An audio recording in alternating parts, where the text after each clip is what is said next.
want to talk to you guys a little bit about story. Because story is so important, especially how God speaks to us. The Bible is actually one big story from God.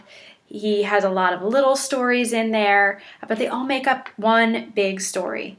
And he uses them to show us different things that we may not have thought about, to show us him, reveal his love for us, reveal how we are very similar to other people, and reveal wisdom, of course, of the ages to us. So story is pretty powerful. And even Jesus, when he came, he used story a lot. He used parables, metaphorical stories for us to understand the Lord and his interaction with us and how the universe works and how God works. So stories are pretty impactful, and they usually have more than one layer to them. And I love this idea that it gives us new perspective. And so I want to share with you how story sort of changed my perspective on life. Because I was in my lowest time. Really, I thought that I was super hopeless.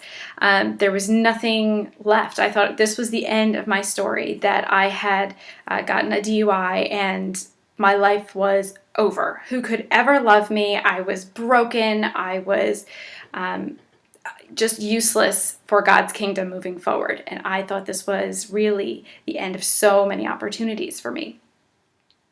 And in that moment of just desperation and really no hope for the future, God sort of lifted me out of where I was. And he lifted me out of that place of feeling like I was literally in a dead end.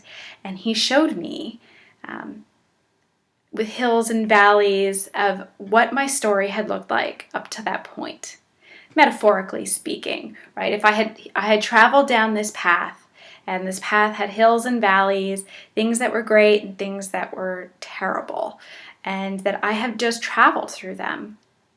And then he showed me where I was a valley, and then ahead of me there was a malleable path.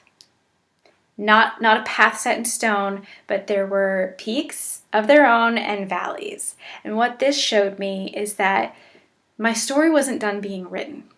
That I was in the middle of my story.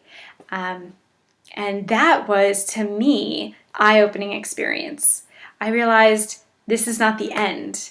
That even though it felt like another day was going to be too much for me to handle, he said, there is hope because there is a future ahead of you. And there is a story that is yet to be written. And he asked me, how do I want to live out that story? How do I want to do that? Because it was up to me. I can choose. His mercies are new every single day. So every single day we get to choose, how is our story going to be written?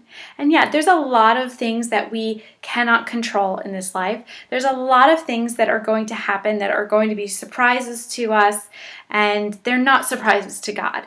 But as they unfold to us, we can say, how am I going to respond to what's going on? How am I going to live out this story? And for me, I've really chosen, and it's a choice I've had to make every single day, to live out my story the way that God wants me to live it out. So what I would like you to do is think about that for yourself. Think of your life as a story.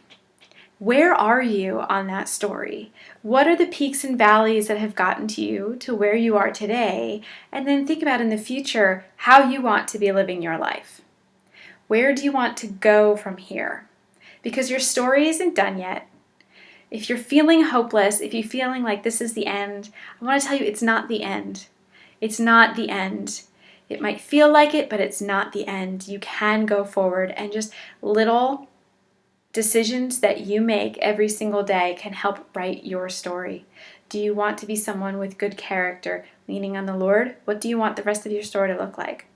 Will you allow those future peaks and valleys to be part of his bigger story? His story that spans thousands of years, from Genesis to Revelation. Will you allow your story to be part of his bigger story? Something to think about. Don't be scared. Don't be scared of what's ahead of you, because God is walking it with you and He's helping you as you write your story. So don't be afraid to go out there and write it.